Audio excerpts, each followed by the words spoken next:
Now to the war in Ukraine and Russia. An advisor to the Russian President Vladimir Putin has accused NATO countries of helping plan Ukraine's offensive into the Kursk region of Russia. Nikolai Patrushev said the Ukrainians wouldn't have ventured there without the direct support of the West. But a Ukrainian presidential advisor has said that the cross-border incursion is required to convince Moscow to start what he called fair talks. Meanwhile, Kyiv has claimed fresh advances in its offensive into Russia, saying they've set up an administrative office inside Russian territory. Kyiv's top military commander said the facility would maintain law and order and meet the immediate needs of the population. Tens of thousands of Russians have been displaced by the offensive. For its part, Russia says it's captured or recaptured a village from Ukrainian forces in the Kursk border region, where that offensive is taking place, and has also announced it's sending additional forces to the neighboring Belgorod region. We screamed, wondering if there were stairs in the building, because if we had to crawl, we soaked the cloths to cover our mouths. My eyes were hurting because of smoke.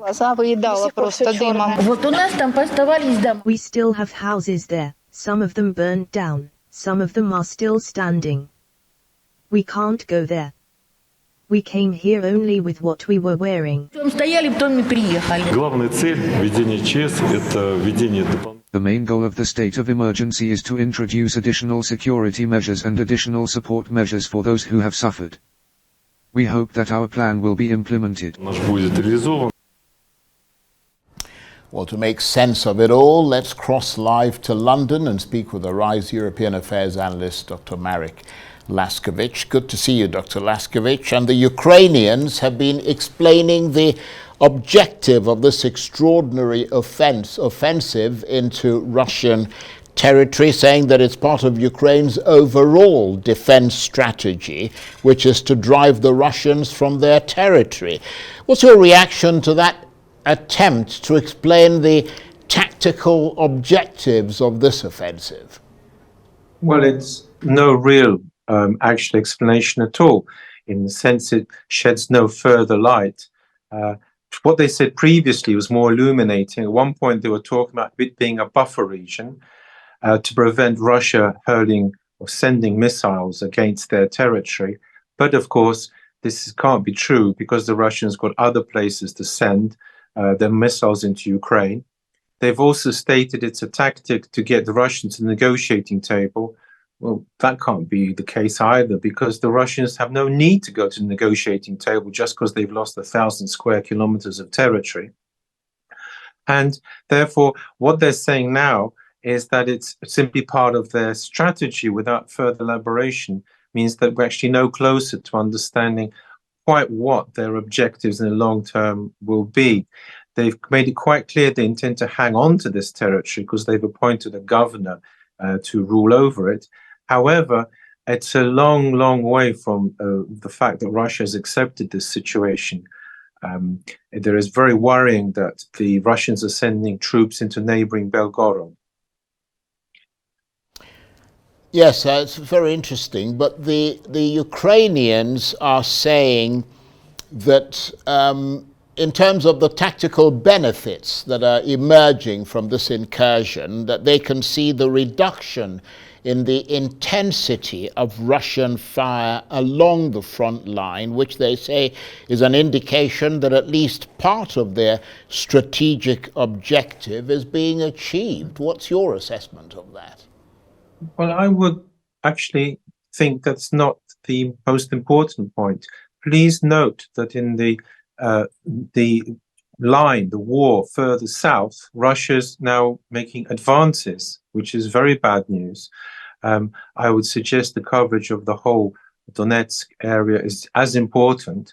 Secondly, the Russians are probably now working out how to recover this territory. And as I said just a second ago, if they're sending troops to Belgorod, it is very similar to what I said yesterday, that they're going for a kind of Zhukov counteroffensive, that they've slowing down the Ukrainian offensive. As far as I can tell, there is some signs of this. They're forming up, in other words, a defensive line, and they're good at that, as shown by the failure of the Ukrainian counteroffensive before. And therefore, this being the case, it would appear that perhaps the Russians are simply concentrating for a hammer blow. And this is the worrying aspect. If the Ukrainians now in the Kursk region are overextended, if they have difficulties in holding on to this territory, it'll be a real defeat for them, something which in a sense they've never suffered, because although they've lost a lot of territory, there was no battle that they lost, whereas this will be one such. So therefore now the question is, will Russia do anything? Will Putin in particular do anything? And until then, until the Russians move, assuming they do, and I presume they will do, all the Ukrainians are doing is generating, I'm afraid, some hot air. But I mean, are we any clearer to understanding why the Russian military seems to have been caught unprepared by this Ukrainian incursion? The Russians are not very efficient, except for their KGB, which in some ways is the best in the world, or was rather under the communist rule. They have consistently over history been invaded almost with impunity. At the start, Poland, Sweden, France, Germany, all these have been invaded, and they've taken not 1,000 square kilometers, but lots, much, much more. They haven't taken just 100 Russian soldiers. They've run into millions. The Germans, for example, rolled up Russia all the way up to St. Petersburg, then called Leningrad, and Moscow, and they still lost. So therefore, invading Russia in the sense of crossing the frontier and getting the first few, if you like, kilometers along the way, I'm afraid that's happened time and again. And the real problem is the sheer vastness of the country, the sheer size of the country, the sheer resources it has. And that all that's happened is when the invader becomes overextended, he gets a hammer blow, which happened at Stalingrad when Zhukov finally encircled the forces and cut them off from General von Paulus's army, leading to the biggest defeat of the German forces, in many ways the most serious of all. And I do hope that's not going to happen to Ukraine, because as the Russians are advancing down south, it implies they've stripped down their defenses there to launch this incursion. But incursions, if they go wrong, are horrible. Hitler, for example, when he ordered his Ardennes offensive, actually reduced Germany's defensive capabilities. So the war was shortened, but it was shortened by him losing it. What is quite clear now is we're waiting to see what Russia will do. But to answer your question again, it is not unusual in Russian history that initially the invader just goes ahead, full steam ahead, with apparently nothing but fresh air in front of him. And of course, that historical context that you gave us there does help to understand a bit more what is going on here, and also the way the Russians think. But one of the many criticisms that have been made of the Russian invasion of Ukraine is the toll that it's taken on civilian life in Ukraine. But that same charge of civilians dying is now being leveled against Ukraine's incursion into Russia. I mean, we've seen pictures of tens of thousands of people displaced as a result of Ukraine's incursion. Is that a credible charge against the Ukrainians?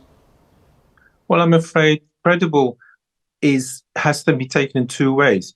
Is it true the Russians have suffered as much as the Ukrainians? No. But you see, the real problem is to do with PR, propaganda. What the Russians are doing is nullifying the Ukrainian propaganda, how much they suffered, because they're saying, look, we are suffering too. And in this sense, some of the sympathy perhaps for Ukraine being the underdog that's a victim of aggression has, so to speak, now been put on the other foot. And in that sense, it is a minor casualty of the Ukrainian offensive for the Ukrainians. The other aspect is quite interesting, is NATO's role in all this, which of course you probably wanted to raise in a moment, because Russia's accusing NATO of being involved, which I think, again, because it links to propaganda, I personally don't think they were much involved. I think it's a Ukrainian idea. because I don't think it's a very good idea to do the invasion. And therefore, in that sense, Russia's, again, simply utilizing this incursion for its own propaganda purposes. Very interesting analysis. Thank you very much indeed. Dr. Marek Laskiewicz is a RISE European Affairs analyst. He was talking to me on the line there from London.